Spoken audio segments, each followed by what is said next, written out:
I was dancing in the dark with strangers, no one around me, when suddenly you found me. Oh, 'cause you're every woman in the world to me. You're my fantasy, you're my reality. Girl, you're every woman in the world to me. You're everything I need. You're everything to me, oh girl.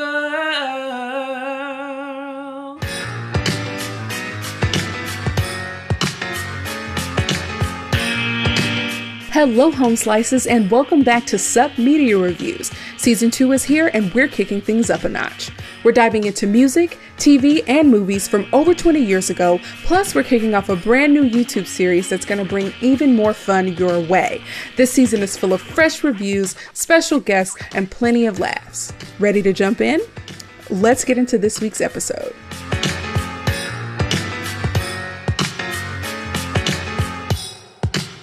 What is up, Home Slices, and welcome back to the Sup Media Reviews podcast, the show where we ask the questions, do these old movies, TV shows, and music still hold up today, and are they worth revisiting? Now, before we get into anything else, we have to take a moment because this isn't just any old episode, okay? It's season 2, episode 23, and it's the season 2 finale, y'all. We made it.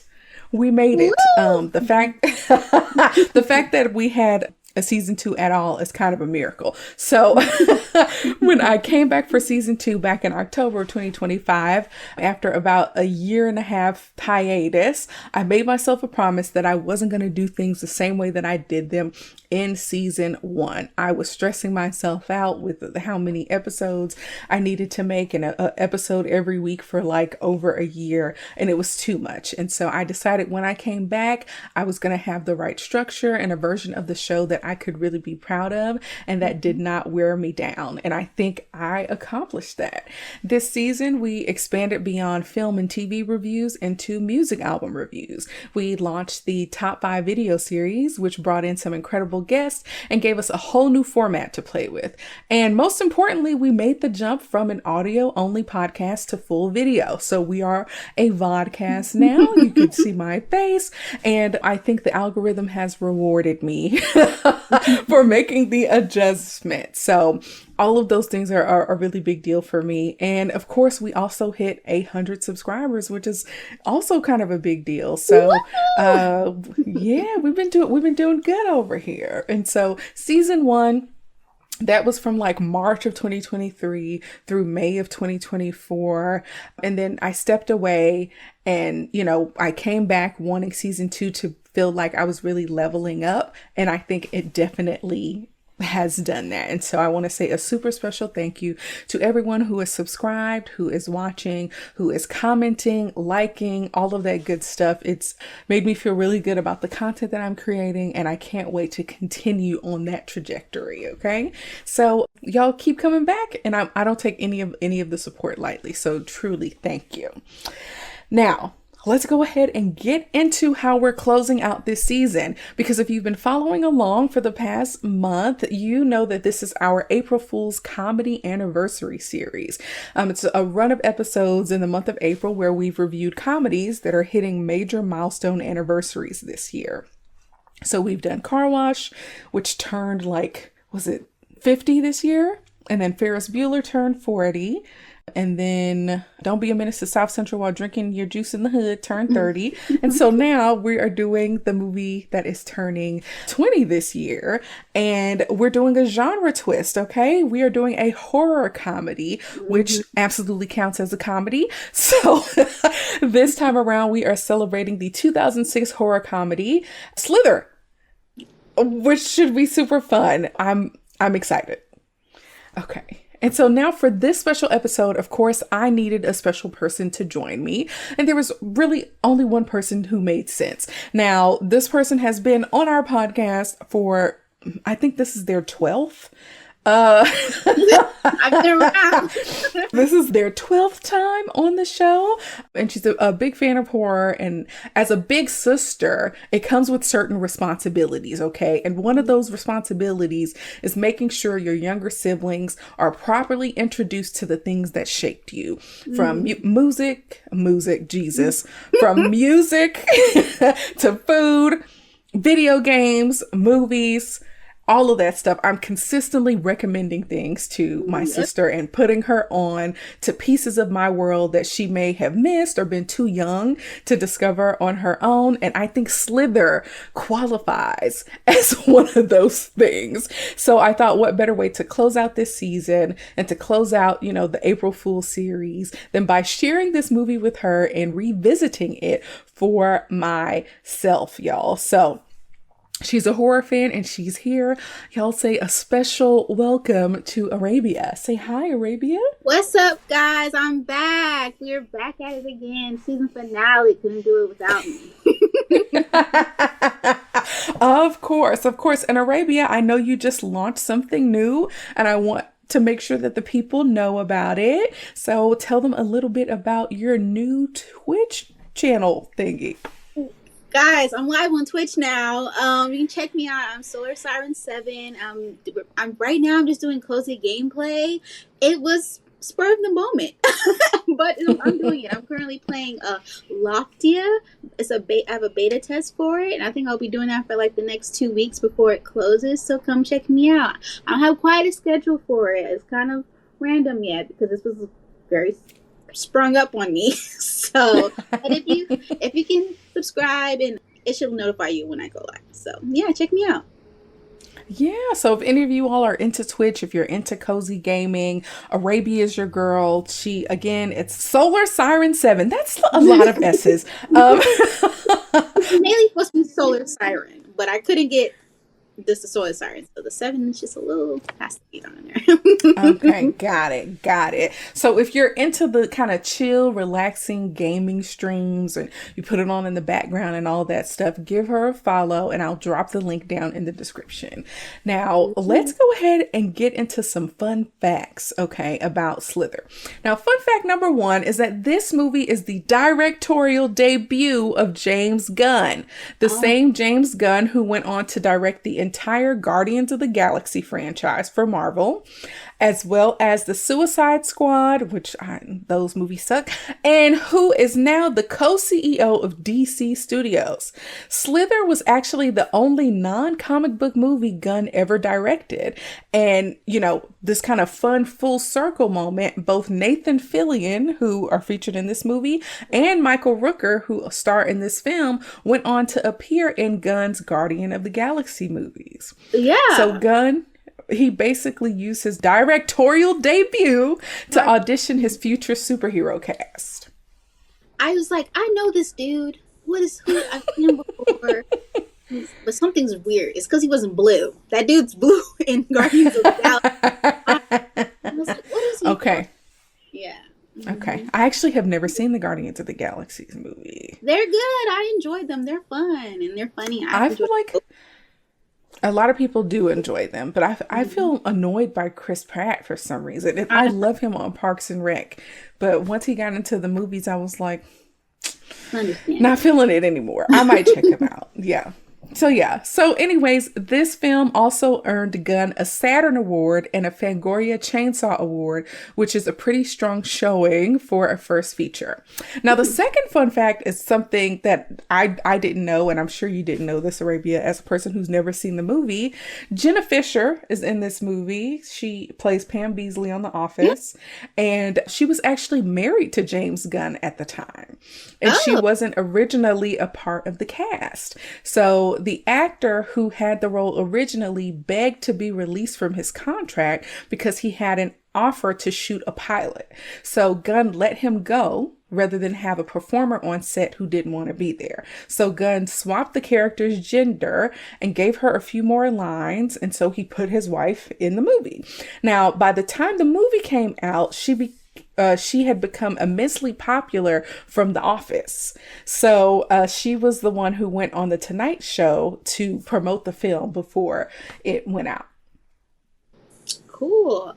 I saw her and I was like, look at Pam. I've never seen her in Right. anything else. I don't think so. Very nice. That was like prime Pam. She's a love interest in, is it Blades of Glory with Will Ferrell I don't remember. and the guy who plays Napoleon Dynamite.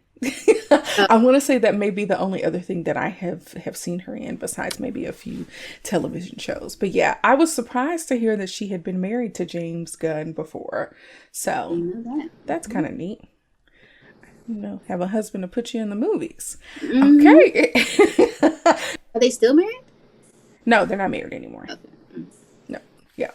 Okay, well, if you want to watch Slither before or after this episode, I rented it on Amazon Prime Video. And as I mentioned before, Amazon Prime is my go-to for rentals because of the X-ray feature. I was consistently pulling it up and being like, where do I know this guy from? Or where do I know this guy from? So yeah, Amazon Prime, the X-ray feature is really good for that. So as of the recording of this episode, it's available there. Now, let's talk about personal connection and cultural significance. Arabia, I'm going to let you go first. As a person who had never watched this movie before, the question for me is, have you heard of it before?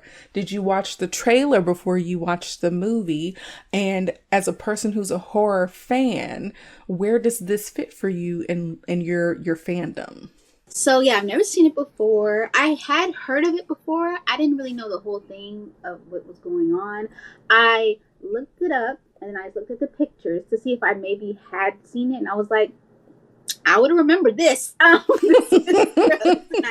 watched the trailer right before I watched it actually, and I was like, what does she have me watching?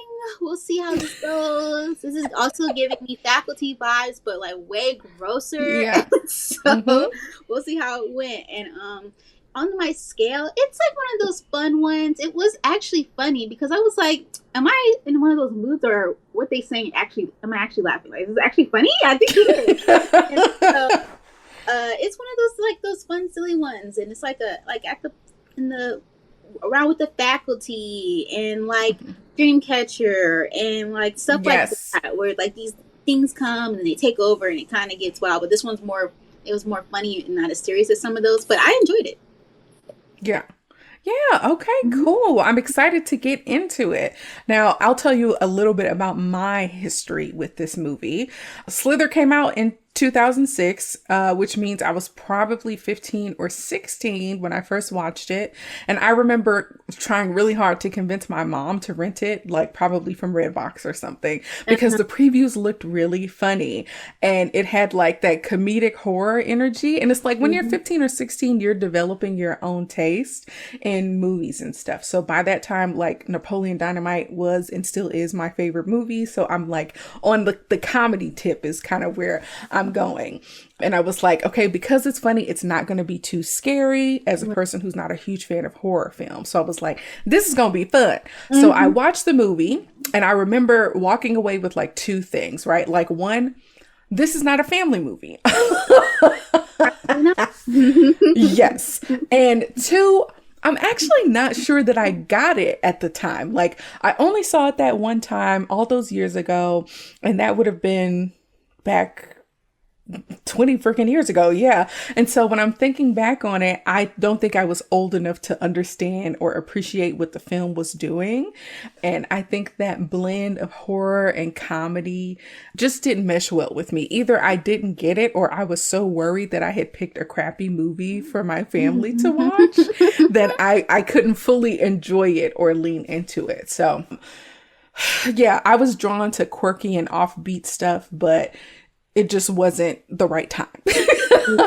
I'll say that. So now that we're coming back to this film 20 years later, I genuinely was like, I don't know what to expect, because there are certain things that stick out in my mind as memories of what happens in this movie, but the details had faded. So I was like, okay, we're going to rewatch this movie and it's going to be a fun thing to review to see if my opinion has changed. So we're going to end the April Fool's Comedy Anniversary series and it's going to have a horror twist, and I'm really excited to share this.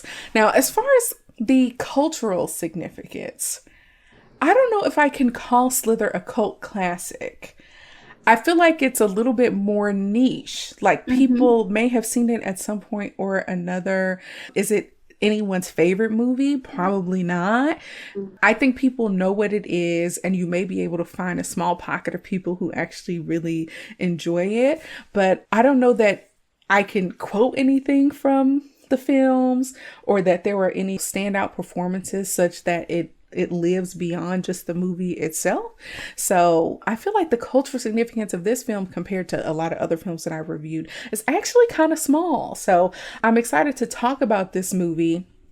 And I'm happy to be wrong if there's like a Slither community that wants to slither in the comments, you know. But yeah, it just doesn't feel like a super big movie to me. So I'm excited to go ahead and get into this film, y'all. Let's do it. All right, so we kick off the movie in the small town of Wheelsey. And it is a small town. This is a podunk, sleepy, kind of barely holding it together kind of town where the most exciting thing on the calendar is deer season. And literally, the whole town counts on deer season. They have something called deer cheer, where they count down to deer season. We see people on the sidewalks. We see businesses that look like they've seen better days. The kind of general. Like we've seen better days. Oh my gosh. Yes. Yes. Arabia, I don't know if you'll get this reference. There's a scene in Little Shop of Horrors. It's like just a few steps above Skid Row. Yeah. In Little Shop of Horrors. Like Yes. they're, you know, just a few bad decisions away from Skid Row. Yeah. So, yeah, but the general vibe of the community is that it's small, it's kind of rural and isolated, not a lot of big city thinking or feeling, and time has kind of forgotten this place.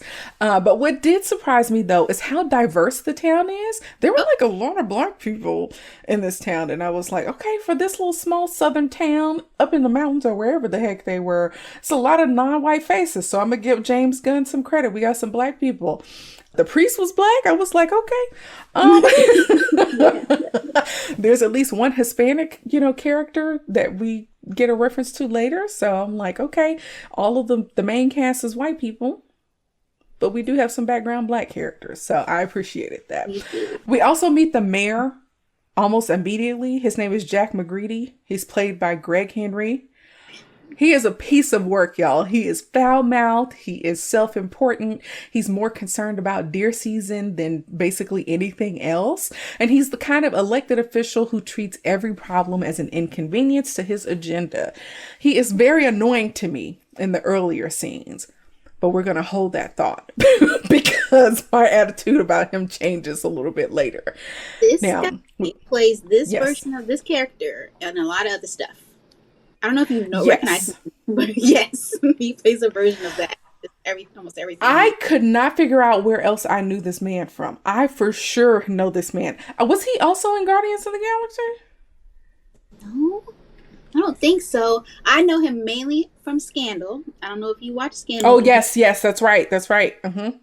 And I've seen him in some other stuff too. I can't think of anything, but Scandal is the main thing. I just remember him as Hollis Doyle, and he's pretty much that character in this movie in Scandal, but like if he went on to be super rich and was dealing with politicians, like he was just a higher level of this character that he's currently playing. Yeah. Okay. Mm-hmm. Okay. Doesn't look like he was in Guardians of the Galaxy, but yeah, I think I might recognize his face from. I wasn't an avid watcher of Scandal, but that's maybe where I recognize his face from. But yeah, that's the mayor. We also meet our central trio, almost love triangle, pretty quickly. So first up, we meet Starla Grant, who is played by Elizabeth Banks, who's been in freaking everything. Yeah. She is the town's attractive science teacher, and her opening lesson is about the survival of the fittest and which creatures have been on this earth the longest. And of course, this has to be foreshadowing. She teaches at Earl Bassett Community School, which is a nod to the movie Tremors. Arabia, have you seen Tremors? Kevin Bacon? Oh, I don't think so then. I feel like I confused that one with something else and thinking I've seen it, but I don't think I have actually seen Tremors. Because Kevin Bacon doesn't ring a bell. It's a fun watch. We may have to review that for the, season 3 for spooky season. I enjoy that movie a lot. So, but Earl Bassett is a character in Tremors. I also want to point out that the mascot of the school is the Cooters. The Cooters! I was like, that's a good name. It's not. It's hilarious. And the little animal is like a turtle with wheels on it. And I was like, what? I do think people call turtles that. I think that's another name for a turtle. No way. Yes. Like, girl, in a rural type of country name for a turtle. But I know it as something else more. So, yeah. Girl, you gonna eat some cooter soup? I don't think so. It's gross. Okay, well, Starla is married to a man named Grant, which is hilarious. He is played by Michael Rooker, who I recognize him from Walking Dead. He was Daryl's crazy older brother. But anyways, Grant is still crazy and older in this film. He is possessive. He's used to getting what he wants. He has some money, and his wife is much younger than him, and he's so gross to me. Anyways, we also meet Bill Party, who is the new chief of police in the town, played by Nathan Fillion, who has clearly been carrying a torch for Starla for a very long time. Bill is sharper than most people in this town, but not necessarily in an arrogant way, but in the way of like, this is the man who's gonna figure things out, We also find out early on that Starla has known Bill for a very long time. They grew up in the town together, and they, got a little tension between them. And so later on at the deer cheer, which is, the honky tonk countdown celebration to deer season, is where that tension is most visible. They're dancing together. Starla ends up showing up alone because Grant has gone AWOL, and she and Bill have a little bit of history, but we're gonna go back a little bit. But we see that Bill carries a torch for her, and he would have wanted to be with Starla if Grant hadn't gotten to her first. Now, while we're establishing all the kind of small town normalcy, something else is going on. We have this asteroid that quietly, very quietly, lands in the woods outside of Wilsey, okay? It splits open and something weird crawls out, okay? And from that point forward, nothing in the town will ever be the same. Grant, in a scene that grossed me out, is trying to get freaky with Starla. She not having it. So he goes for a walk, where he ends up at a bar, and he runs into a young woman named Brenda, played by Brenda James. And Brenda has had a crush on him since she was a girl because Grant dated her older sister, I was like, okay, girl. Small town nasty. Anyways, so they get drunk. She takes him to the woods, and he actually rejects her advances. She kisses him, and he pushes off, and he's like, I need to go home to Starla. She's going to be worried about me or whatever. And I'm like, okay, credit where credit is due. He actually does care about Starla, even though she doesn't want to touch him. And then they stumble across the asteroid while they're in the woods. And a worm, they follow a slug trail. Yuck. You need to run away. Why are you following it? A worm, it looks like bread. It looks like if a worm was in the shape of freshly baked homemade bread. And it shoots a barb directly into Grant's chest. And in a weird X-ray vision sequence that was super crazy, we watched the barb travel from his chest up into the base of his brain. And so Grant starts convulsing. He's bleeding from his nose and his ears. Brenda trying to figure out what's going on. And then he just walks home, or walks towards home. He pulls up to the house in the car, and he starts eating raw meat and building some shit in the basement. We don't know what's going on. By the end of this first, part of the movie, Grant's body starts changing. He got pustules forming on his face. He most certainly eats a dog. These Tentacles start emerging from his chest and he almost attacks Starla with them, but instead goes to Brenda and attacks her with them while she's watching her baby. And then Brenda ends up in a barn being fed livestock. Then Starla is trying to figure out what's going on. Starla offers an olive branch to alien Grant. And she's thinking they're getting better. It's so funny because Starla actually likes her alien husband better than she liked the real one. But anyways, eventually, after the police, come sniffing around because Brenda's missing and Grant was the last person seen with her, she finds that their basement, which was locked, is full of dead predators, coyotes, foxes, bobcats. She calls Bill and she's like, hey, you need to come. Voicemail. Grant pops up in the window and now he's a lump. He's looking crazy. He comes for her. He's attacking her. The officers arrive just in time to see that his arm has turned into a weird tentacle and he's strangling her. Eventually, he runs away and his arm is all gummy and whatnot. And the officers are too stunned to even do anything. And now weird alien tentacle Grant runs off with a gummy arm, into the night. So yeah, the plan is in motion. It's a bunch of crazy stuff going on in the town. Okay. Arabia, what do you think about Grant? Let's talk about Grant before he's an alien. What do you think about normal human Grant? He's some old man that managed to lure this pretty young lady, into being his little something. And because maybe she got money, or that's what some people imply. And he's old, even though he was weirdly in shape. Like, he's not old, but he just, and the baldness didn't help. But I was like, oh, he's got a fit, but it's still not giving I want to be with him.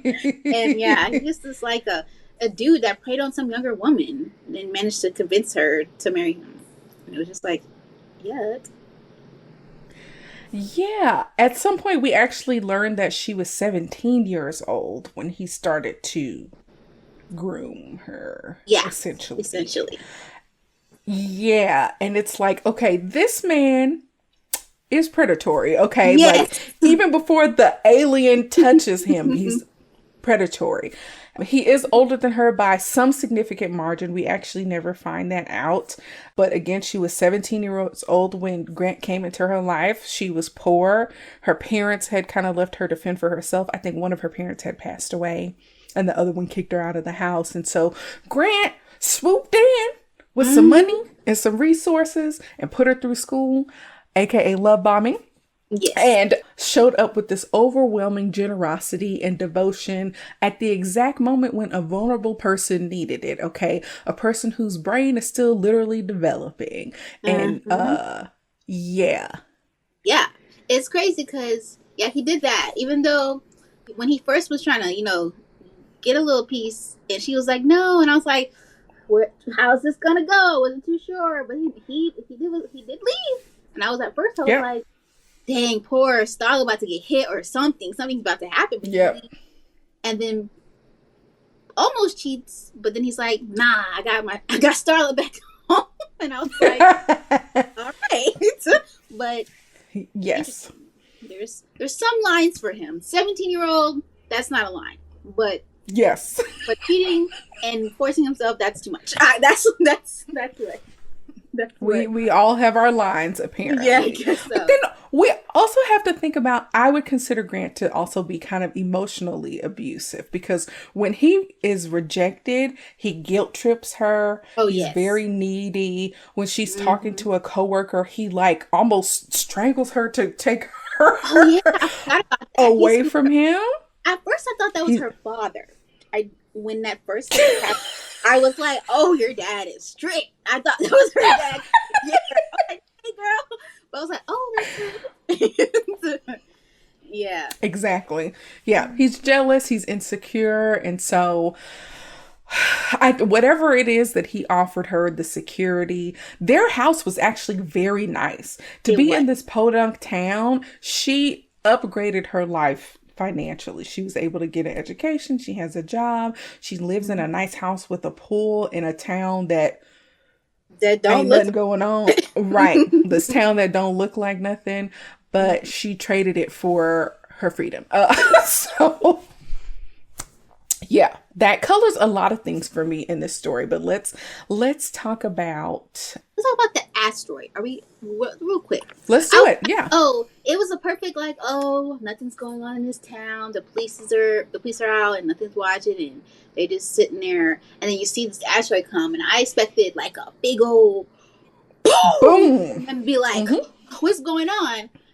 But it quietly lands like a feather, and I was like, what asteroid does that? But okay, it was so anticlimactic. I was like, it was.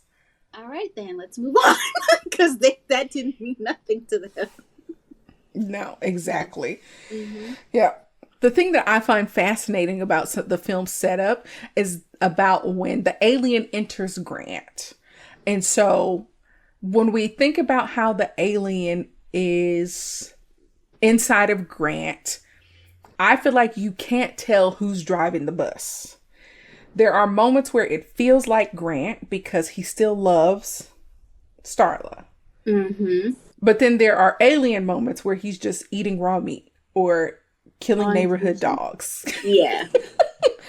And so it's like, I don't know. It's just so weird because like when Starla comes to apologize to him in the morning after the asteroid incident, and then she extends the olive branch and she's like, I want to be a better wife to you. Grant is actually crying. And it's like, okay, so the alien is in his brain, but Grant is crying because his wife is being kind to him. And so it's weird. It's like there are these pieces of Grant that are really in there. And again, Starla actually liked alien Grant. He wasn't being aggressive or needy. He wasn't guilt tripping her. She was actually happy and went to work smiling.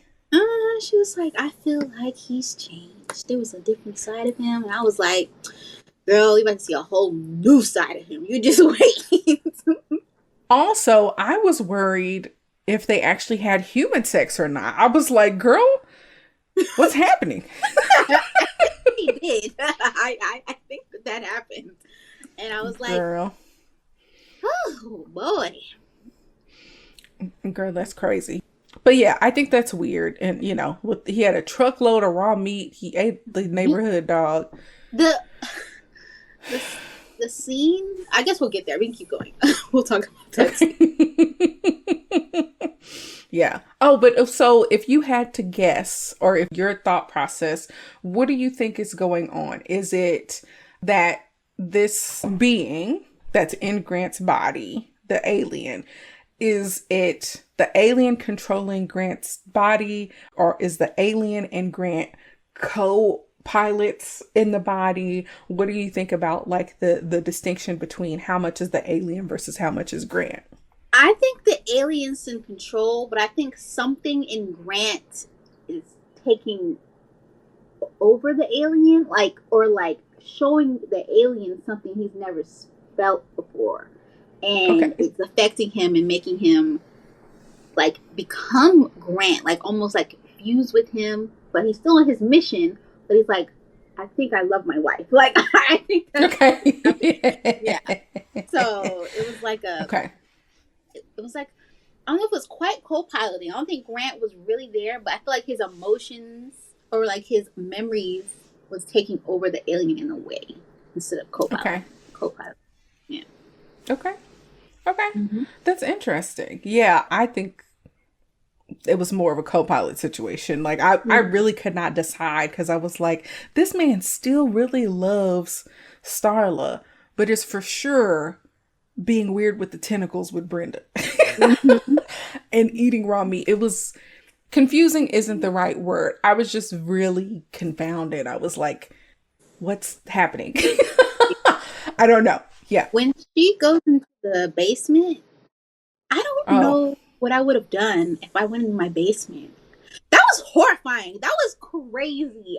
All of the animals, the blood everywhere, the animals hung up from the ceilings, the carcasses all over that was a crazy scene. And I mean, she responded. She was like, she got up out of there. I would have I don't know. I felt like I would have ran out of the house. I don't know if I would have ran for the phone. I don't know. But that was crazy. That whole basement was just crazy to me. I was like, whoa. I thought it was going to be a few little, like, meats and stuff all around. I didn't know he had a whole taxidermy office down there. Like, that was crazy. That was nuts. Yeah. Yeah. I'm just thinking about how things would be different if Starla were black. Yeah. Like, just from the moment she recognized that he had put a padlock on the freaking basement door. Oh, yeah. I'm like, you don't be locking doors at my house. Like, I should be able to access any place in here. What's going on? Exactly. Never done this before. Oh, first off, when he's like, I'm going out, I'd be like, I'm coming out. Like, what are you talking about? What are you talking about? Yeah. Yeah. Or when her just opening the basement door and the flies and the smell, I wouldn't have even went down there. I would have closed the door and called the police. There is something weird going on in the basement. Like, you need to get over here. I don't think I would have even went down there because she saw the flies and smelled the smell right away. So I don't know. I would have known. I've been like, okay, something's dead down there, and I feel like I wouldn't. But some part of me, that there's one piece that'd be like, what is actually down there? But I'd been like, I ain't going. What's that? Yeah. I mean, at this point, the evidence is just like piling up. We didn't talk about it much because I'm trying to keep my summaries a little shorter. But there's a point where she comes home after the deer cheer and he looks awful. He has pustules. He got bumps on his head. He had a bee sting. That's what he said. He was like, he calls it a bug bite. Yes. And he's like, I talked to the doctor. He got me some medicine. She calls the doctor. The doctor like, I ain't seen him in a year. And so now she's suspicious, right? So, and then the cops come around and they're like, hey, Brenda is missing. And he's like, oh, snap, what's going on? And so now all of the things are kind of adding up. She doesn't know what's going on with him. Yeah. And by that time, things had just really gotten out of hand. Okay, so the other thing I want to flag from this first part of the movie is, of course, the survival of the fittest thread. You know, no lessons happen in horror movies without actually being meaningful. Like, literally every lesson that's in a high school classroom in every horror movie has something to do with the theme. And so she's, you know, teaching this lesson about which organisms have survived for the longest on this planet and why. And now we have this alien organism that we later learn has been around for billions of years. And so, of course, that's not an accident at all. And it's kind of canon for these horror films. Yes. Now, I do want to point out, we talked about the basement earlier, about how all of the animals in the basement were like predators. From what I saw, there were coyotes, foxes, bobcats. It's not like Grant himself was eating deer. Like, besides eating raw meat, he kind of went after animals that would be considered predators, which I think is its own kind of survival of the fittest thing, right? Like, if we think about the movie Predator, he only goes after credible threats. And yeah, he only really engaged in taking deer or cows when he was feeding poor Brenda, which we'll get to later. Okay. And let's talk about the scene with Brenda. Brenda wasn't shit because she was trying to get him to cheat on his wife. However, she did not deserve what he did to her. That scene was so crazy and sexually charged. Yes. And I was like, yes, in the cutting back and forth between deer cheer and that, I was like, this is extra. Yes, and I hate that, you know, Brenda's got a baby and she is the baby is over there, and the whole movie I'm like, please make sure that baby is okay.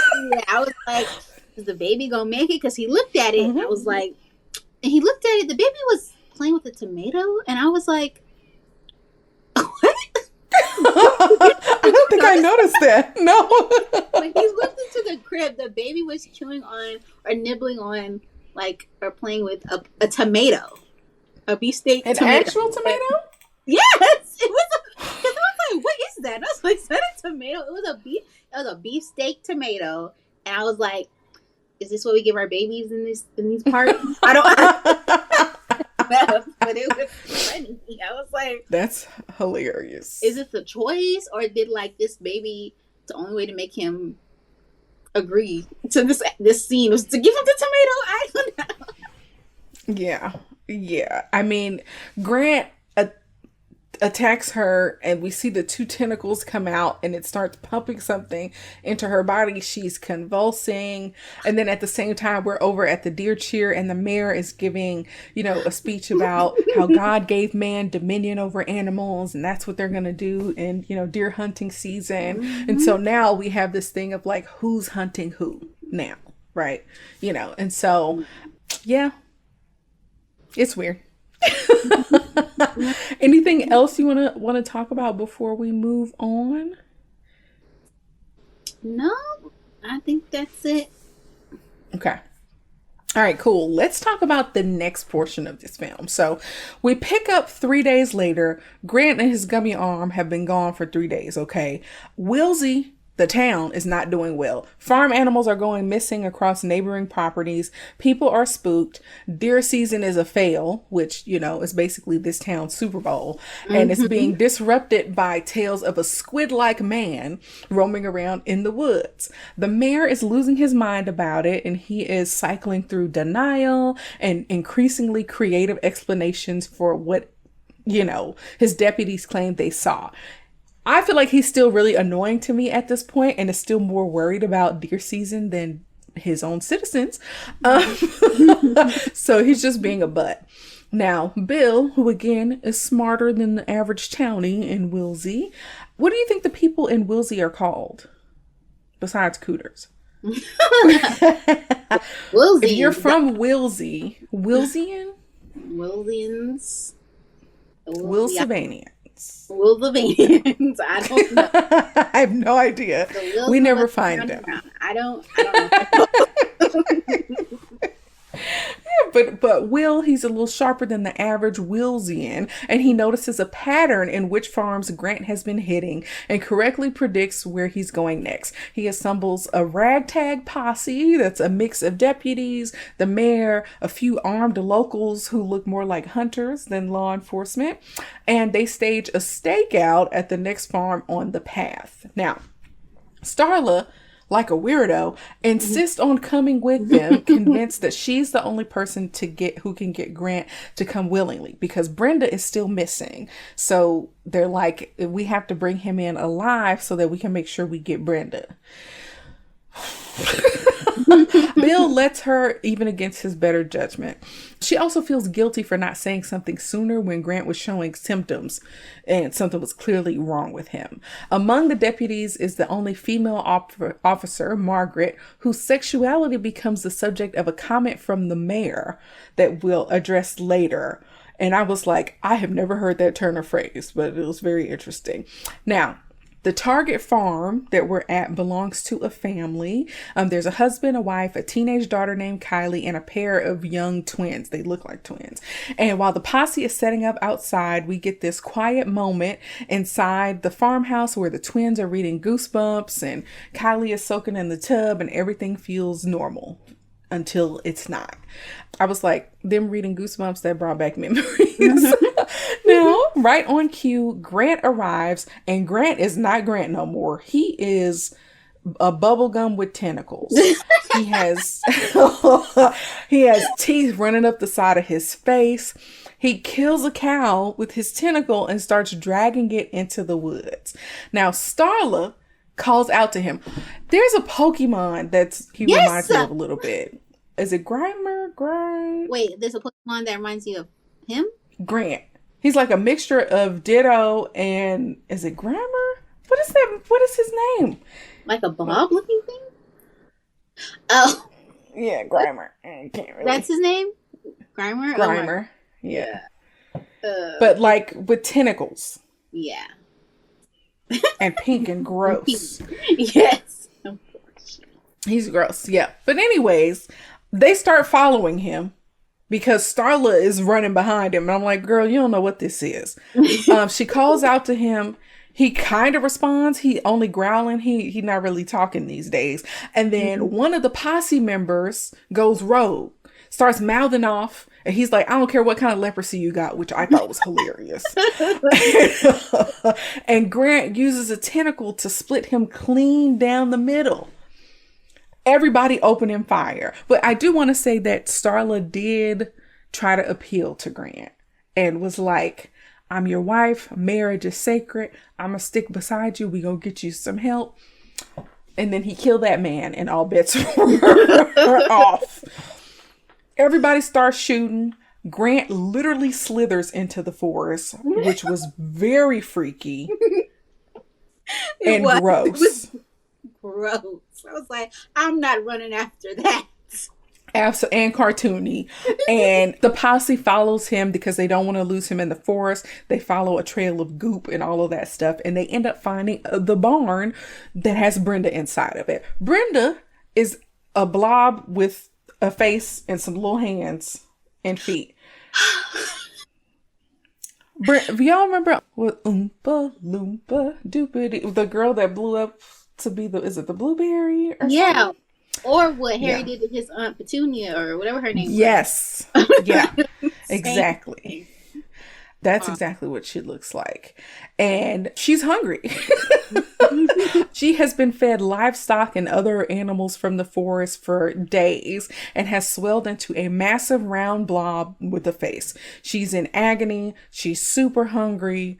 And then she ends up popping open. We do get confirmation that her son is okay, which I'm happy about that. But she basically is saying they're ripping her apart. And out of her comes a dozen of these kind of smaller tongue-like worms that start launching themselves at everyone in the barn. They're crawling away. They're slithering away. 3 or 4 members of the posse end up getting worms down their throats. Like it kind of latches onto your tongue and goes into you before anybody can react. Now, Bill, Starla, the female deputy Margaret, and the mayor are the only ones who are at the barn who have not gotten these weird worms in their mouths. Bill figures out that the mouth thing is important and, ends up covering his mouth and Starla's mouth while the rest of the Slitherers get away. Now, at some point, Bill, because he can't reach the dispatcher on the radio, has to leave everybody else. And the people who have been infected with those worms are kind of unconscious right now, still alive, but unconscious. So Bill heads back to his vehicle trying to call for help. And the ones who are left there who are not full of worms are Starla, the mayor, and Margaret. Now, Bill clocks something when the whole thing pops off. Grant is actually watching them from the window, and he surmises that Grant deliberately led them there so they could become infected by these worms. So the pattern of the farms that he was doing wasn't random. Grant wanted them to find Brenda. Now, meanwhile, back at the farmhouse. Go ahead. In that window is funny. He's kind of like...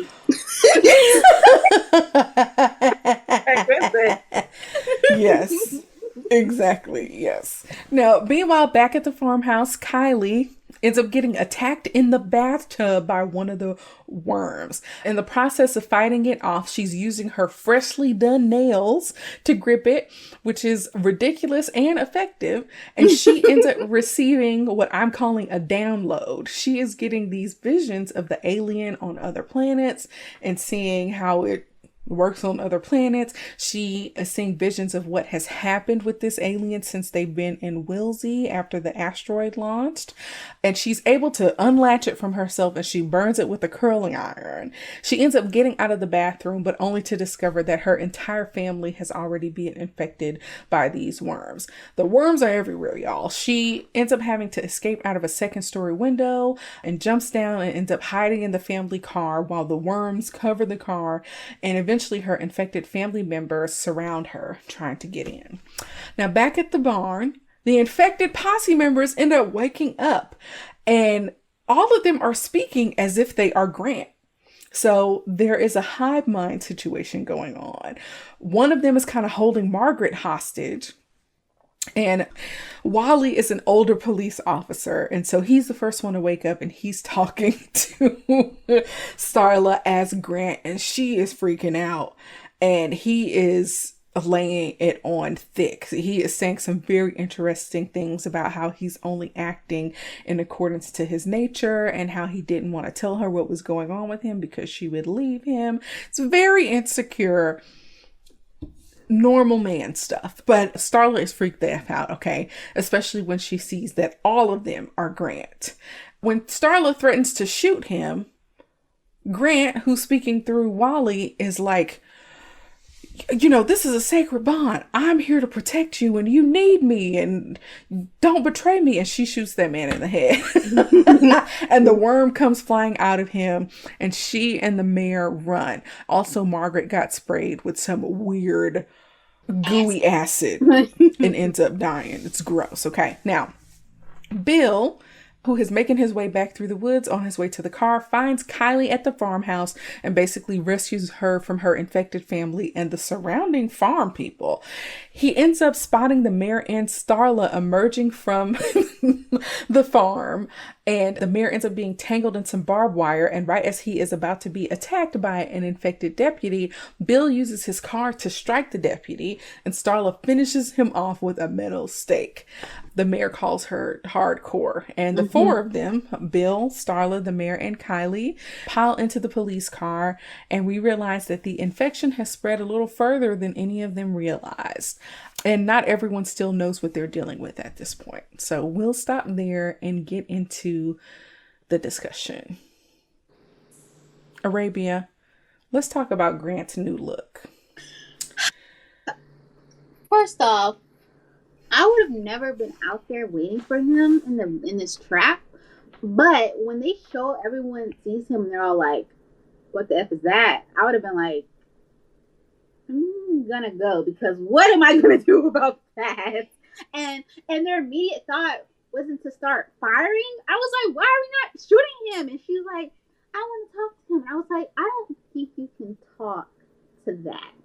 It's funny because at that moment when we see him, my boyfriend, he noticed, he happens to look at the screen and he's like, what is this? And he's like, I'm sorry, if that was you, there's no saving you. I would have to put you down. And he was like, there's no going back from that. If you turn into that, I don't think I wouldn't have tried to save you. And I was like, understandable, because that's fair. That wasn't a person anymore. Because it's like, there's not reasoning with that. That was not a person no more. After that, no, he was gross. And I hated it. I hated like the teeth going up, and then there was like these like straw hair. It was gross, and I was like, I can't look at this too long. It's too much. Yeah, he was a lump. It was gross. I will say that the practical makeup effects were actually kind of good. Like when they were close up on him, I think the makeup was doing a lot of work. I do think it did look pretty good for like 2006, 2008. Yeah, 2006. I was like, this stuff looks pretty good. It doesn't look too like not real. And I was like, yeah, good. And he gross. He gross. The tentacles, the way he moves, I feel like the makeup team did a really good job. The problem though for me is the VFX, like the CGI, like when he's slithering away or when he's more in motion or the tentacles are whipping. I feel like that is showing its age a little bit. It looks a little cartoonish, but it's like too bad. It's not right. Awful. I've seen worse, but I was like, CGI isn't terrible. But I could see it's not. Yeah. So in the moment where Starla calls out to Grant the first time, and when he kind of almost responds because he can't really talk before things go sideways, what do you think about that? Do you think that Grant was genuinely recognizing Starla, or was he just playing the long game because he still needed them to go into the woods? What do you think was happening there? I think he turned around on purpose. Like, I'm not on purpose, like, because she called him. Like, I don't think he turned around to play the long game. I think he's getting mixed up in that brain of his, and he's like, okay, that's my wife. Maybe she still wants to be with me, even though I'm not really me anymore. I'm a thing. But he was getting mixed up in there, and I think he was listening to her, because then I was like, oh, he trapped them, and I feel like that just happened to be what he did. I don't think that was what he was initially doing when she was talking to him. I think that he had established a pattern of which farms that he hit so that they would anticipate his next move. So I think it was his plan for multiple days that he would go to that, like go from one farm to the next so that they could track him and follow him into the woods. I think that that was purposeful, but I guess he did recognize her. I don't know. But let's talk about Brenda. I think what happened to Brenda is the most extreme version of what Grant has kind of always done. Like taken something for himself without like real consent and called it like nature or necessity or even love in the case of Starla. He kidnapped a mom. Brenda's that's crazy. And then go ahead. Yes. And then Grant, in service of whatever the alien needed from her, removed her from her child's life and then used her as an incubator. Yeah. Yeah. Treating Brenda like she is disposable while simultaneously being obsessed with protecting Starla at all costs basically tells you everything you need to know about how Grant sees women. And Starla is like a possession that he is obsessed with, but Brenda is like a resource that he can use up. And the alien, is it the alien making the distinction or is it Grant? I don't know. I think it's all mixed up in there. Brenda looked, when they opened the barn, I was like, she's just a little face with a bunch of big old bouncy ball. I was like, no. Girl. There's no saving Brenda. He was like, we're going to get you some help. And we're going to call an ambulance. Yeah. And the guy, his like deputy or whatever, he was like, I don't think you can help. And I was like, I don't help either. I don't think there's any helping now. What are they gonna do? Deflate her? I don't understand. And then she was like, pass me that piece of pasta over there.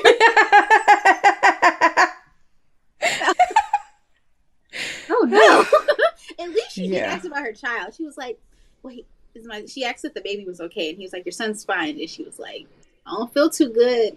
I might need one little more bite before I go out. But, oh God. Oh my I didn't expect it to be. I didn't know she was going to be an incubator. I thought that he was just like, he needed her to wait till she got fully infected and then he was going to release her. But I didn't realize he was just going to use her like that. And then she burst. The bursting wasn't as seamless. But yeah, it was cool. Yeah. Let's talk about the hive mind intercom situation, which I think is very interesting. Like every infected person being able to speak as Grant. It's like how all of them are carrying his insecurities and his obsession with Starla, as his wife. And I think it's creepy and kind of funny. I was going to say hive mind is like the bread and butter of invasion movies. It's always a hive mind. This one was a little bit different because I might have to see some of they do talk through them, but it was interesting. And when she was like, who the heck are you? And she was like not understanding at first that was him talking to her through that other dude. And I was like, girl, that's what's his name. Like, start shooting or something. Exactly. Yeah. But the thing I think is very interesting is how when he's talking through Wally, he's basically saying, can you really blame someone for acting in accordance with their own nature? And I think it's just very interesting that is what he says, because as I'm still wrestling with this issue of is it Grant versus is it the alien? Because Grant is a predator, there is some predatory nature that is happening, and I don't know that it would matter, but it's possible that the alien chose to do that to Grant and not to Brenda because it recognized Grant was a predator. I don't know. Could be. And he was, when he was saying that, like, what else? Pretty much, what else was I supposed to do? I was like, maybe you could just stay on your planet, but I don't know. Like, mind your business, right? Yeah.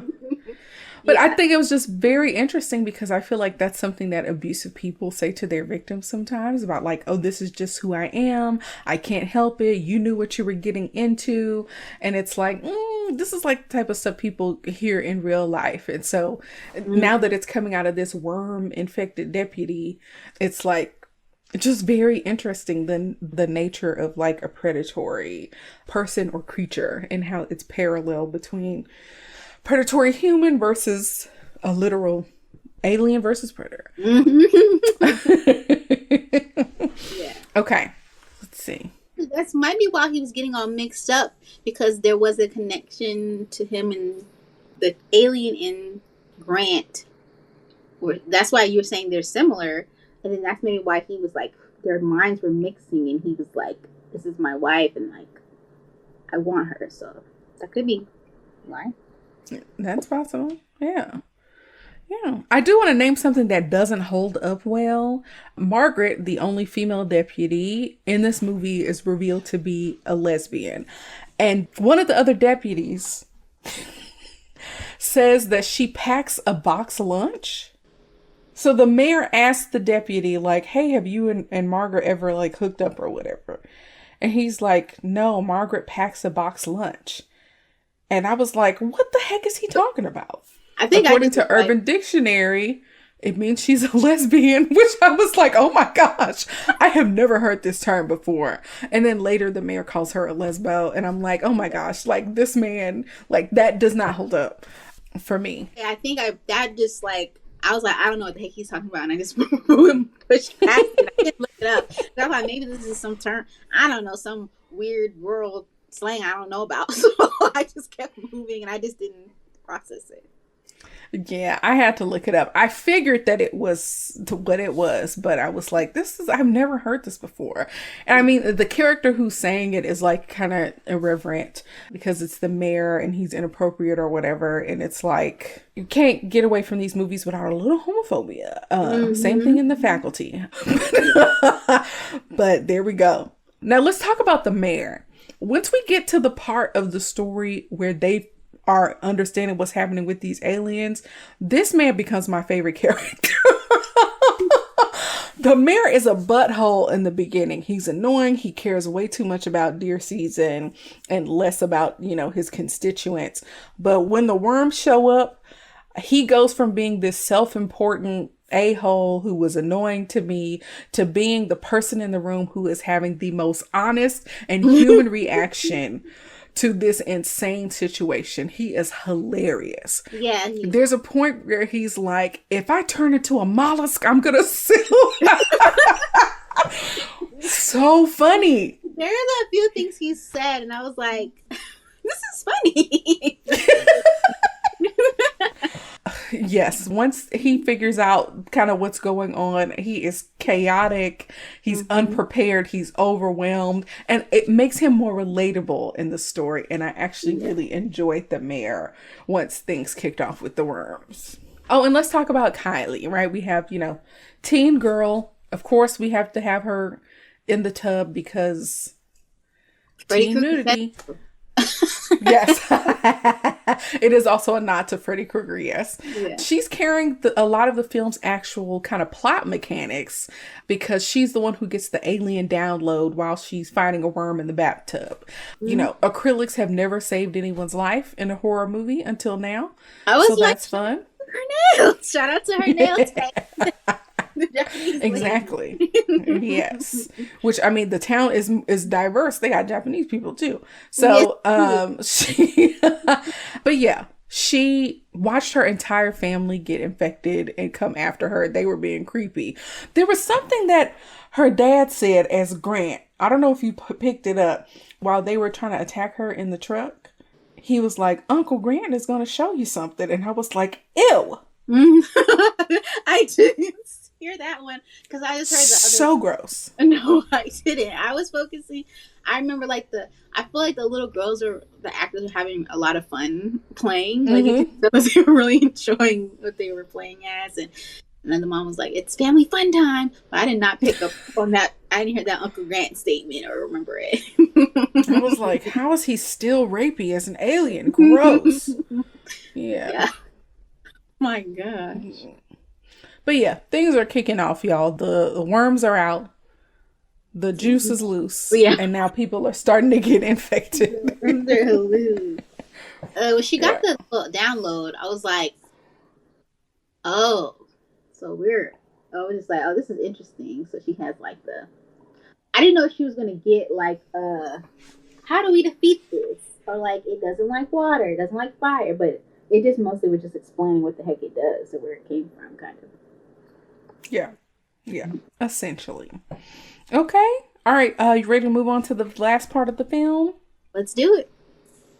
Okay. All right. So now we have our 4 kind of non-infected survivors in the police car heading back to town because these farms are actually on the outskirts of town, which could explain why his radio wasn't working. But we have a very young Jenna Fisher, who again is Pam Beasley from The Office and also at the time was James Gunn's wife, is playing the Wilsey police dispatcher. She's been unreachable this whole time. Again, I'm thinking it's because of the radio reach, but I'm like, was she in the bathroom? Girl, where are you? I thought she was a worm. I thought she got wormed. Oh, okay. Okay. Well, she finally picks up. She's not wormed yet. And Bill asks her to contact the CDC, which I guess that's as good as any government agency to help you. But she doesn't get very far with that because the worm thingies start coming through the ceiling of the police station almost immediately. So the infection has made it to town. Our 4 survivors, again, they are Bill, Starla, the mayor, and Kylie, are in the police car trying to piece together what they know. And Kylie, who got the download, finally lays everything out that she received from the worm. Excuse me. This organism is an ancient alien that's been traveling across planets for billions of years, either consuming every living thing until there's nothing left or infecting populations with worms and spreading that way. And now it has chosen Earth, basically, and we're kicking it off with Wilsey. Now, Starla, who is drawing on her science background, which we hardly talk about at any other point in this story, describes it as a conscious disease and says that it doesn't procreate. And I was like, well, what did he do with Brenda? But yeah, he does something to them. Anyways, old girl gets infected. Pam Beasley is now been wormed, and they end up getting T-boned by an infected driver before they can really figure out a plan.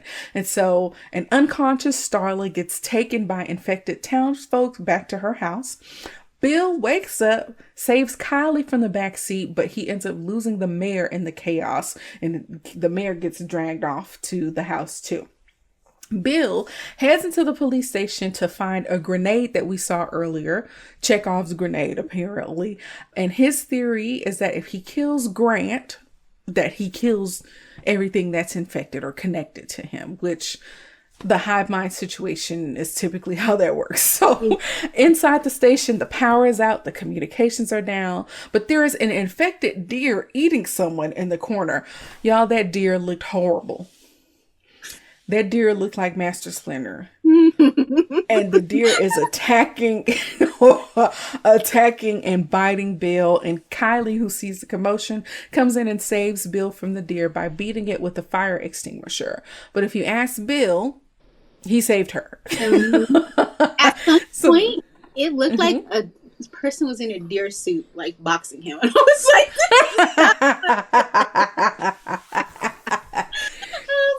they had to make the police station dark for this scene, for sure. It's like a stuffed deer, and they're just tossing him around. And I was like, this one wasn't the best. They couldn't really pull off the animal thing. No, they couldn't. Yeah. Starla, however, wakes up in her own bedroom.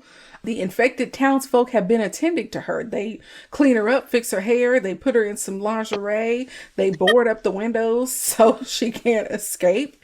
And the house is covered floor to ceiling in like photos of her, and there's blood on the walls. It's like this weird obsessive shrine, and it's very unsettling. It reminds me of, did you watch Hey Arnold? Helga had made that little sculpture of Arnold in her closet and put the pictures and all that stuff. Yeah. Yes. Yeah, it's unsettling. But the mayor, who gets dumped in the basement of the house, wakes up with the brightest lighter in the history of lighters. He wakes up to find some infected townsfolk eating a lot because they're infected with worms inside of them. So they're being fattened up to give birth to more worms. So he tries to escape as the lady is yelling at him about being a Republican. It's hilarious. That was so funny to me. Like, you Republican? I was like, what? So funny. But he tries to escape and ends up getting impregnated by Grant's tentacles, you know, at the top of the stairs. And then in a very interesting, kind of disturbing moment, after he's infected, he finds himself eating a human being in the dark and absolutely hating it. He like literally can't control himself. He's just so hungry. Now, Starla, she makes her way downstairs to see a horrific sight where Grant has started merging his body with multiple infected people and becomes a massive living room sized blob full of flesh and tentacles. He's spilling out the windows of the house. And he is calling her every name in the book. He calls her a liar, a slut, a whore. He accuses her of wanting to run off with Bill because Bill is better looking. And I'm like, you're still jealous. It doesn't make sense. You're an alien. You're insecure. So annoying. Bill and Kylie have been following the infected people to the house. They're there to try to rescue Starla and kill Grant. And so Starla very smartly starts using her feminine wiles to get closer to Grant. She's been appealing to him. She is apologizing. She's like, I'm going to stand by your side while you take over the world. And, you know, she talks about how lonely he is and how she wants to stand next to him. And he is letting his guard down. The tentacles fall off. And she is, right as she is about to be a little too close for comfort and kissing him, she takes a stabby hairbrush and stabs him kind of in the face. And of course, because he's giant, he smacks her around with the tentacles, and he don't pull no punches with her. He is smacking the mess out of her and throwing her all around the room. Now, Bill and Kylie finally make it into the house, and they see the mayor who is infected and looking awful. The mayor asks Bill to please kill him. And Bill does it with no hesitation. Yes. That was so funny to me. Like, the mayor is like... That man didn't even have time to put a period on the sentence. He was like, please kill... please kill me. For you to say this, that was Bill's response. So funny. But they go into the living room. Bill pulls the pin on the grenade, but ends up getting smacked out of the window, and the grenade falls into the pool where it explodes. Now, I had secretly been thinking that because they had confiscated this grenade from some kids that it was a toy, but it actually was a real grenade. And so yeah, the grenade is useless. They have to come up with a different plan, right? And so more infected people are coming towards the house. Kylie gets hit by a flying couch, which was crazy. And one of Grant's pregnancy tentacles penetrates Bill's abdomen, but he is able to keep the second one off. And so he's out on like the deck by the pool, and with one tentacle out, he grabs a propane tank and he hooks up the tentacle to the propane tank, and so the propane gets pumped into Grant. He gets pulled back into the house with the tentacles, and he tells Starla to shoot Grant. She shoots him. Grant explodes, and every infected person, whether they are worm carriers or members of the blob, or regular infected people or whatever, they all drop dead simultaneously. So, you know, the logic is sound. You kill the core being and you kill everything connected to it. So it actually is a real flaw in the hive mind and the hive mind method. So Bill is on the ground. He still has one tentacle in him. He's foaming at the mouth. We're like, this man is dead. But Kylie, who apparently has still retained her full download, confirms that you actually need both tentacles to be infected with the worm. So I'm assuming he should be fine. He's half down. He's half infected. He might eat some raw meat now. So I guess. I guess, yes. But anyways, they emerge from the house in the daylight because it's always daytime. It was literally just nighttime. But now it's daytime. It's the morning. They emerge from the house and they decide to walk to the neighboring town to the hospital. And Bill asks Kylie to make sure Starla knows how he saved her from that crazy deer. The end credits roll over a song whose chorus includes the phrase, "Baby, I love you, just leave me the F alone," which I thought was hilarious. I was like, caught off guard. Did he just say, "Leave me the F alone"? That's so funny. Okay. All right, let's talk about the end of this movie, Arabia. Now that we have the full picture, are you still with your same stance that Grant and the alien have mixed around together and this being is like an amalgamation of Grant and the alien, or do you have a different viewpoint? I still think it's a mix. I think the alien is like being infected and then like developing those insecurities that Grant had. I just feel like that's what happened. That he got infected himself with Grant because he was about to let her live and be like, fine, yes, be my queen while we take over these planets. But then she betrayed him, and so yeah. So I think that he like took on his traits from, instead of him being infected, the infector, he was also infected. That's what I think. Yeah. Yeah, I think for me, they're not cleanly separable. When Grant starts raging at Starla, calling her a whore and telling her that he's been around for 1 billion years and like, do you think you could get over on me as an ancient being or whatever? I feel like that's kind of alien coded, right? The kind of cosmic entitlement. But then in the same breath, he's like, you want to run off with Bill because he's better looking. I'm like, that's Grant. So this kind of jealous, insecure, possessive man who can't handle rejection. And it's very interesting that we don't get a clear distinction between the two. And I kind of think that's the point. I also want to say that there's a saying that when money doesn't change people, it just enables you to be the person that you always were. I believe that the alien didn't make Grant a predator. I think it elevated what was already inside of him. And I think that's kind of frightening. Like, it's not just the tentacles and all of that stuff. And he's just the type of person that exists in the real world. And when you add the type of power and agenda of an alien behind it, it gets real predatory. It's a little crazy. But yeah, what do you think? Yeah, I see that. Like it's like they enhanced each other. Like they formed. They were formed together and they enhanced. They bounced each other, like their traits off each other, pretty much, I think. Yeah. Iron sharpens iron. Yeah.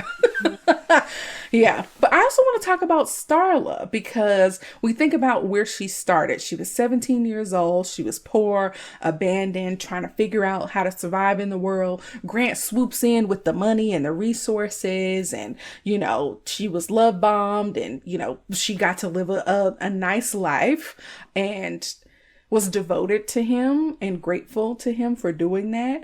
You know, her brain's still developing. She is shaping her world around him before she really knew what was kind of going on. And by the time we meet her, she's been in this relationship long enough that their bedroom has gone cold. She's pulling away, but she's not leaving because how is she gonna leave? Right. Where's she gonna go?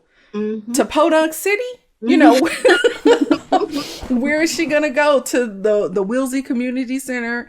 Like, yeah. When you are that ingrained with somebody and have been with them for so long, especially at that age, or that ripe age, and you kind of structure your life around them, it's really hard to leave. And I think that it's a part of coercive control, but it doesn't just trap you in the moment. It makes leaving feel impossible. Like, even when she saw that man kill the cow with the tentacles and everything, she still reached out to him and was like, I'm going to stick beside you. I love you. We're going to get you some help. And it's like, girl, it's over.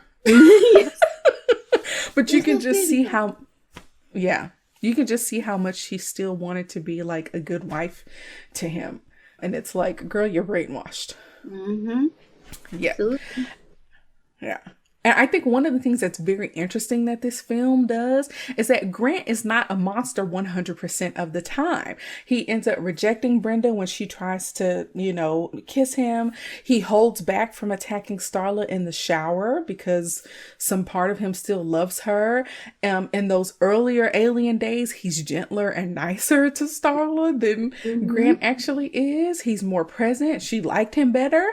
And I feel like that's very interesting because I feel like that's how real abusers and like predators behave, right? Like, the tenderness exists alongside the violence. The moment where he spares her exists along the same moment where he chokes her out with his gummy arm, or the moment where he spares her in the shower and then goes to Brenda's house and attacks her in front of her baby. And it's like, the good moments make you hold on, and then the bad moments make you want to leave, but then the good moments pull you back. And then it's this cycle that makes these kind of relationships really hard to leave, because you always are hoping that the good times come back around. And if someone is cruel 100% of the time, of course you can leave, but it's that kind of intermittent kindness that keeps people stuck.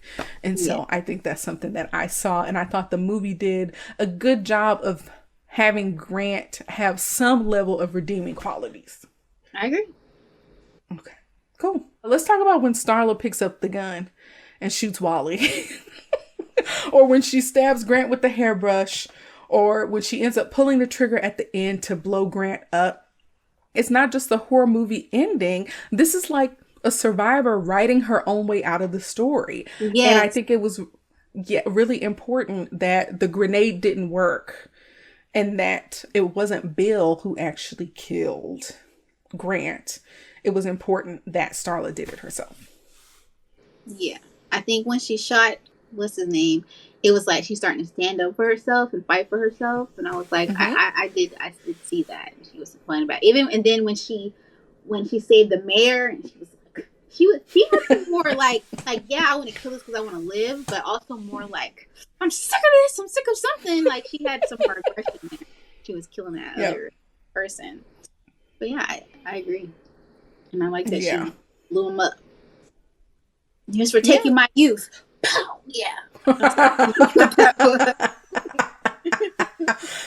Yeah. I just like that she got to end the story on her own terms, and we get to see her transition from literally being like, I'm gonna stick beside you while you look horrible and like a chewed up piece of gum that fell into a ball of hair, and to the point where Wally is like, you're not going to shoot me. And she's like, yes, I will. Right. And we just see the transition where she's like, this isn't going to work anymore. So I love her arc. And I think James Gunn, whether fully intentionally or not, wrote something that feels resonant of what it looks like when someone finally stops trying to like save their abuser and actually saves themselves instead. I did end up finding out something during my research, Arabia, which is very interesting. I literally didn't find that out till right before we started recording, is that despite the character of Grant initially being implied to be a stereotypical philanderer, and who was very controlling and, who almost slept with Brenda but refused, James Gunn revealed that Grant actually died as soon as he was infected, but the resulting entity retained much of his personality, including his genuine love for Starla. So actually, Grant died right away, and it was the alien who had taken on some of Grant's personality traits. So well, I thought.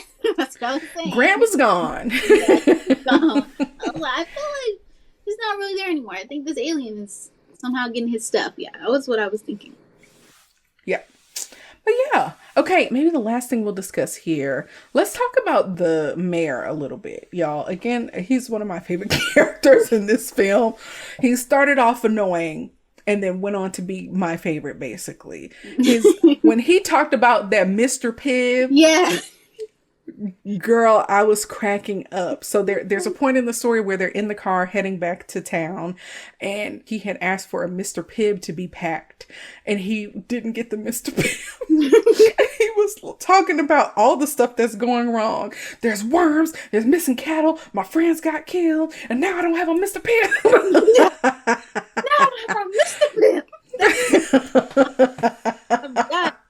I wish I could remember. He had said something else I thought was funny, and I was like, "This is funny." I do think this is funny. Them just any of their really talking interactions where I thought were funny. Even like the other police officer dude. I just thought it was funny. I did laugh throughout the movie. I enjoyed it. I thought it was a comedic gold, and it was very relatable. And then he ends up getting impregnated in the basement and has to eat a person in the dark, and he clearly hates it. And Bill ends up shooting him with no fanfare. It was so funny to me. You could really see he was like, I don't want to eat this person, but like exactly, he was taking over, and he's like, please end it now. Say less. Yes. It was so like a funny mercy killing. It's so funny. But I feel like the mayor's arc in this story is like a masterclass in how you can redeem an annoying character. But I really enjoyed the mayor. And of course we got Chekhov's grenade. Yes. I'm not sure it would have even worked. I don't know either. I was like, he was like, oh, and then he would slap it out, and then you get it, and you're like, I was like, this is silly. The way he was just there fighting with the grenade back and forth. Oh my gosh. Yeah. Who knows? But yeah, the propane tank solution that ended up replacing it was more satisfying because Starla got to pull the trigger. So I think that's the right way this story ended. And then the crazy end credit songs. Go ahead. I thought he was gonna like throw I was like, how is he gonna get up so he can throw this propane like he's supposed to? I was like, you just tap the tentacle into the propane. I was like, I don't know about Look, that was very interesting because the tentacle is transmitting something into people, so there is a way backwards, and so I guess the forcefulness of and it's gas, so it's able to just go in there. It's not fully sound, but we'll let it happen. He was like, okay, that works. Yeah. And then that silly end credit song, "Baby, I Love You, Just Leave Me the F Alone." I was laying. I get it. I was just like, he was kind of like digesting the film, and then he was like, "Leave me that." I was like, huh? Okay. Yeah. So yeah, that's the end of the movie, y'all. All right. At the end of every review on this podcast, we ask the same two questions. Does it hold up today, and is it worth a rewatch? So before I share any of my thoughts, Arabia, I want to hear your thoughts. Does it hold up, and is it worth a rewatch? I don't know if it holds up. I mean, it's just like another alien invasion story. The CGI wasn't too bad. The makeup effects were fine. There was like the one little you wouldn't have that in 2026 moment. So it mostly holds up. Rewatchability, I don't know if I'd rewatch it again. Like, it wasn't like, maybe if it was on, like, I'd sit there, but I don't think I'd rewatch it. So it's not really rewatchable for me. I enjoyed the moment, but I won't watch it again, type of thing. Okay, tell me more about why you don't think it's rewatchable. Just for me personally, it just wasn't like I didn't like Like, the. is it too gross? Is No, it it wasn't that it's too gross. It just wasn't as like it didn't capture me as much as like a Dreamcatcher did. Like I like Dreamcatcher, I'll rewatch that, but I this was okay. This was fun for a one time watch, and then I don't think I'll see it again. Type of thing. It just didn't. okay? Mm-hmm. All right, that's fair. Mm-hmm. What do you think? All right. Yeah, for me, I feel like Slither does hold up, and I actually am surprised by how much it holds up. You know, I only saw the movie once 20 years ago, basically, and I remembered the tone and feeling like it wasn't a family movie, but had totally forgotten specific details. So coming back to it 20 years later basically felt like watching it fresh. And I found this film to be funny, sharp. I thought it was more thoughtful than I gave it credit for as a teenager. I think that the horror elements, the gross slitheriness, for the most part holds up. The practical makeup effects on Grant are really impressive and hold up.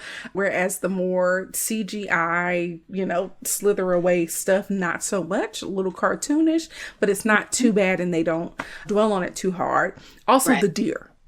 The deer was freaking awful. The deer was the worst thing. It was. Yes, absolutely. So the practical stuff besides the deer worked really well.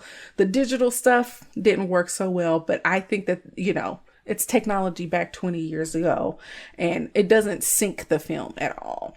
I think the comedy holds up. I found myself literally laughing out loud, literally asking like, what is happening in this film? I really enjoyed the mayor who, had his own arc. I think the dialogue was witty. It felt kind of genuine and more normal. Like something about this film feels more normal to me. And of course, there are things that don't hold up, right? We got Grant makes a weird racist comment about Brenda's half Hispanic husband. There's, the comments about Margaret and her sexuality and, that being homophobic, and that doesn't hold up. Even if it's, filtered through a more irreverent character. The brief consummate moment of teen nudity. Y'all, that scene where Grant was trying to sleep with his wife back when he was a human, I was so grossed out. There's a part where he like goes in for a kiss, and I was like, ugh. Yes.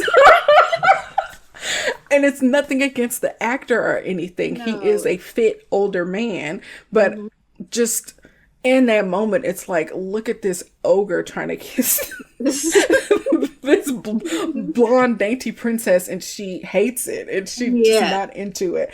And I was like, this is so gross. Yeah. I think that part of the movie holds up as like I'm grossed out by it, but the other things don't necessarily hold up as well. But I will say the thing that surprised me the most is watching it with my 2026 brain and seeing Grant as like the predator and how that kind of holds up today, because we have a lot more language around things like grooming and love bombing and coercive control and, this cycle of abuse and what it actually looks like. And Grant has all of those traits before the alien ever touches him. And then they just get elevated when the alien comes around. And so the fact that Starla, the girl he groomed, from 17 years old, who's ultimately the one who pulls the trigger at the end, kind of lands differently because she is a survivor, essentially. And so I don't think that that was necessarily intentional, but I think that that was a great way to kind of tell the story in a way that was relatable, even if aliens are not relatable. As far as rewatchability, I'm going to say it is worth a rewatch. And I'm saying that if you watched it years ago and like want to watch it now to see how you feel. Well, when I rewatch it every year, like I rewatch horror movies, maybe not. I can see myself watching it maybe every 2 to 3 years. But I would say if you haven't visited it in a minute, rewatch it now and see how you experience it. Is it a creature feature with some jokes, or now that you have more life experience and more language around some of the themes in this film, does it feel different for you? So I think that you'll catch some new things if you choose to revisit it, if you haven't seen it in a while. I also think if you are a fan of horror comedies, I think Slither is one of the better examples of them. I had a fun time. I feel like the comedy does not undercut the horror. I think that even though it's gross because it's called Slither, there was something, I read some trivia that it was supposed to be called Wiggle, and I don't believe that. I don't believe that. Okay. Well. But the horror element isn't so gory and gross that it's not approachable. So you get the horror and comedy mixed together. And I think that there's a really good balance between those two. And they get to coexist in the same way that Grant's personality and the alien exist. So yeah, better together than each of them is alone. Yeah. Okay. Arabia, you have any final thoughts before we talk about the ratings? Nope. I enjoyed watching it. And I mean, it was fun to watch, even though I wouldn't watch it again. But I mean, it's fun to watch like once, I think. That's just okay. Oh, cool. So for first time watchers, you have the review of a first time watcher. Okay. All right. Well, let's talk about the Rotten Tomatoes ratings. And I think this one is actually quite interesting. So Arabia, before I reveal them, what is your guess on what the critics gave this film versus the audience out of 100%? I feel like the critics gave this like in the 50s. Mm-hmm. I want to say in the 50s, 55. Audience, the audience gave it like a 60 in the 60s. Okay, you are on point with the audience. The critics, not so much. Okay, so the critics gave Slither 87%. Really? Yes. The audience gave it 63%. That's shocking. It is. It is. I would not expect that. Like, exactly. That's so weird. This is I don't know. Critics are, you never know who they get. That's true. That's true. I find it really fascinating because the gap is rather large. Mm-hmm. And the fact that it is the critics who rated it higher, it's actually kind of rare on this show to have a movie where the critics rate it higher and by so much. I said, especially a scary movie, like a horror movie. Yeah. A horror comedy, yes. Mm-hmm. Yeah. I think it's interesting because I feel like I don't know. I actually don't know the reason for this. I think it's so crazy. And generally, when we have the critics rating it lower than the audience is saying like, hey, we get this. Or like, this movie isn't for everybody, but as a regular person, I actually really love it. Whereas the critics are going to be more critical of the plot or costumes or lighting and all the other stuff. And so I think it's just kind of crazy that the critics really enjoy Slither, James Gunn's first, directorial debut, and that it has this campiness to it. But then the audience, I think if I had to guess, I would attribute that maybe people going into it did not know what to expect and that they felt let down. Okay. Because that's similar to some of the feelings that I had back when I was 16 watching it.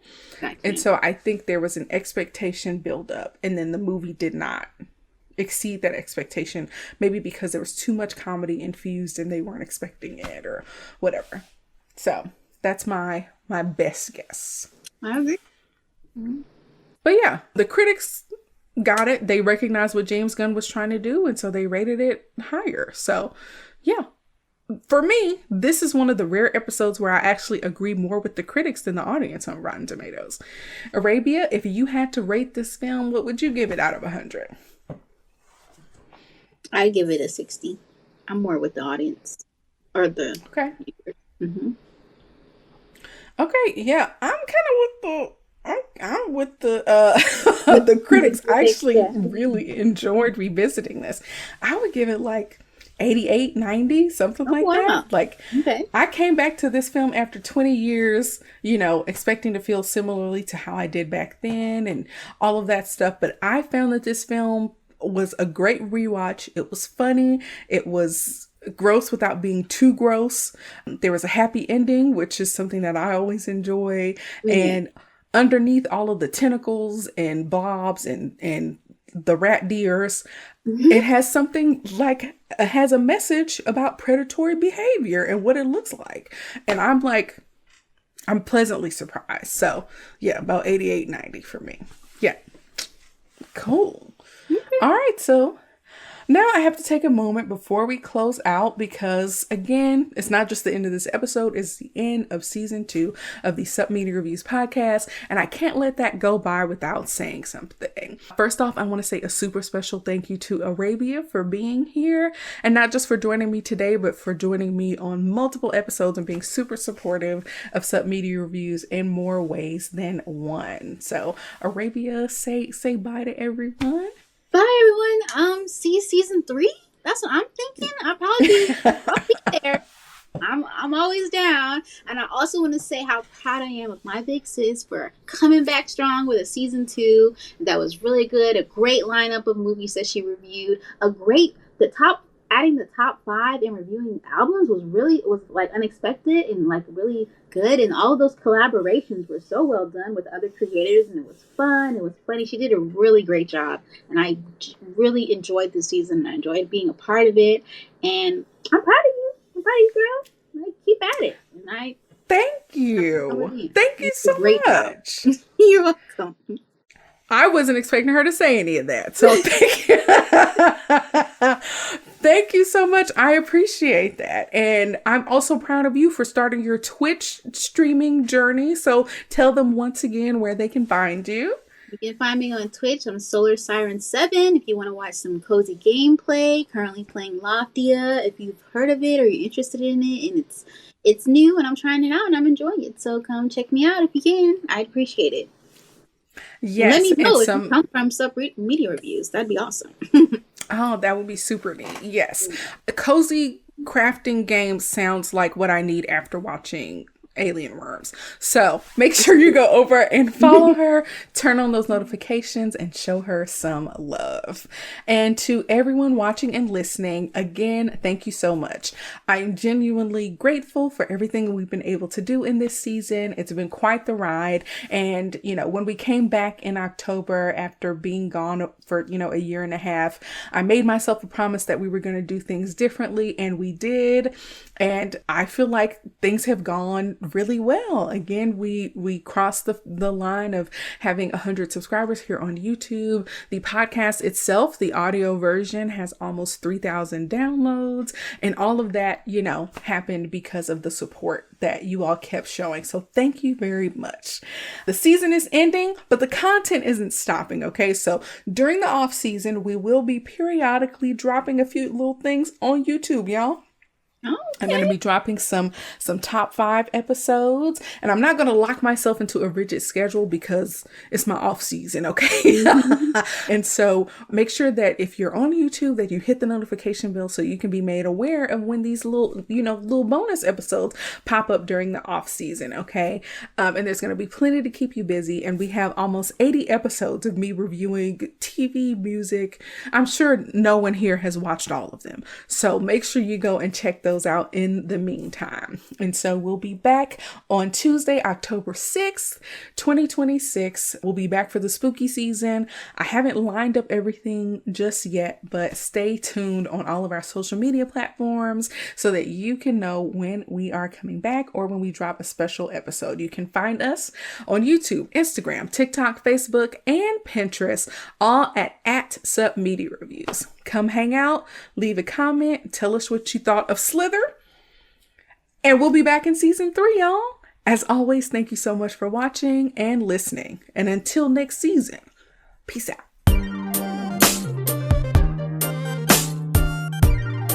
Thanks so much for tuning into this episode of Sup Media Reviews. New episodes drop just about every week, and our brand new YouTube series is coming your way. So make sure you follow us on YouTube, Instagram, Pinterest, and Facebook so you never miss a thing. Got a movie, album, or show you think we should review? Send it our way. Until next time, keep watching, keep listening, and just chill till the next episode.